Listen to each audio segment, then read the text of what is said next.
Ladies and gentlemen, welcome to High Note Comedy. Give yourselves a round of applause for coming out on a Thursday night. And keep that energy up for your host, High Note's own Danny Cuneo.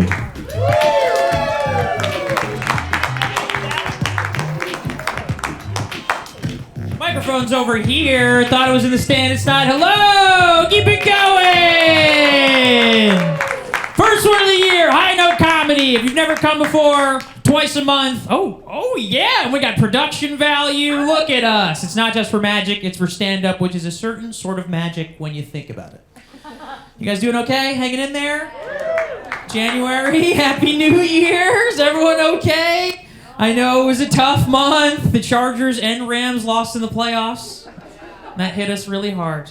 We're all not okay. Kind of crazy. I hope everyone's okay. No one asked me. That's fine. Actually, never ask a comedian how they're doing on stage. That's worse than heckling. That will break them emotionally. Just like, hey, how are you? I don't know, man. Like, it was a stressful time. The thing is, I'm not from here. I'm from New York, as you can tell by my... I don't have an accent. New York, baby! New York in the house! Start spreading New York. You know how it goes. Obviously, this was the most serious thing I've ever been a part of. I think anyone's ever been a part of. But to, my extended family, when they checked in on me, I was so grateful. But I had gone through this so many fucking times. Because every time, non-Angelinos, if you have family from outside of LA, everything, when they hear on the news, is like the fire.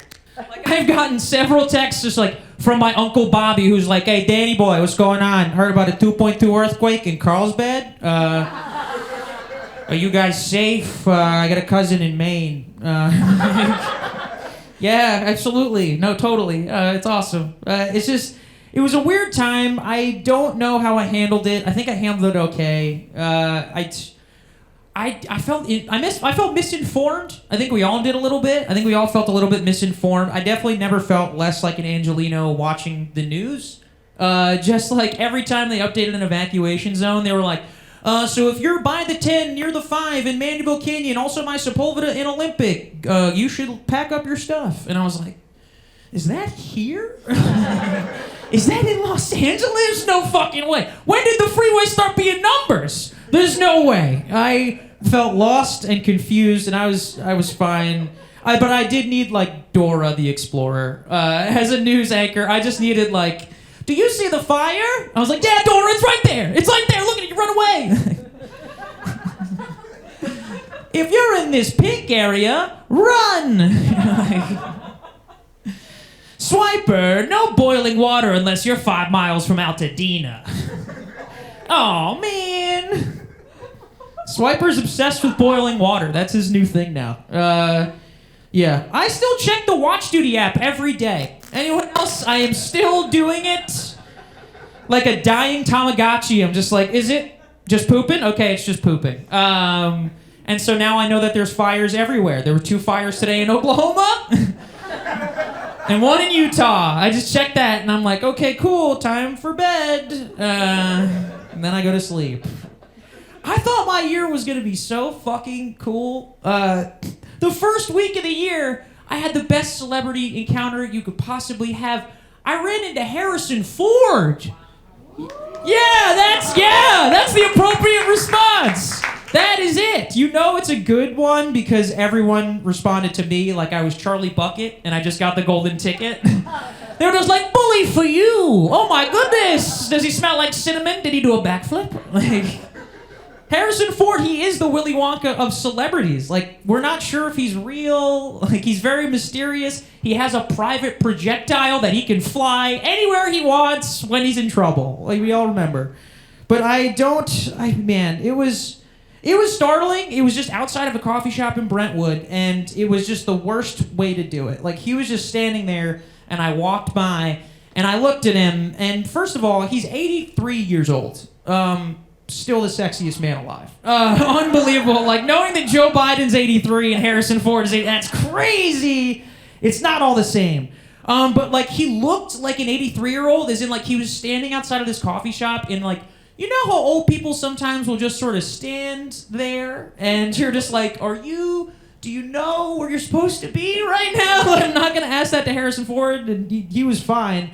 And so I walk inside, and like everyone in the coffee shop just starts looking at each other with their eyes. We're just like, are we doing this? Like, is this really, like, is Han doing this? And then I looked down and I was like, this is actually the worst. I've never been more ashamed. I was dressed basically to piss off Harrison Ford. I went full Sandler. It was flip-flops. It was basketball shorts. It was a Looney Tunes sweatshirt.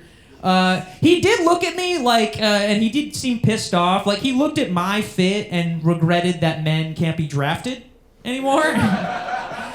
He was like, oh, no, these fucking kids. And so he walks back into the coffee shop after, I don't know, texting his nephew. And it's just me and him because he was in line. And I genuinely like wasn't sure if he had ordered or whatever. And I was hell-bent. I was like, I got to say something. I fucking have to say something. But everyone knows the key to talking to Harrison Ford is don't ask him, don't tell him that you like his work. Apparently he doesn't like it. He'll hit you. Like, don't tell him you like Star Wars. Don't tell him you like Indiana Jones. He hates that. So I was like, okay, don't say any of that. Don't tell him you love him. And so he was right next to me, and I was just like, did you order a coffee, or are you waiting to order a coffee? And he just looks at me and just goes, no. And then he turns and walks away, but right before, with the stoicism of one of our finest actors of the 20th century, he just turns back and he goes, thank you, and then walks off. And I was like, that's it, I did it, that was unbelievable, that was perfect, no notes.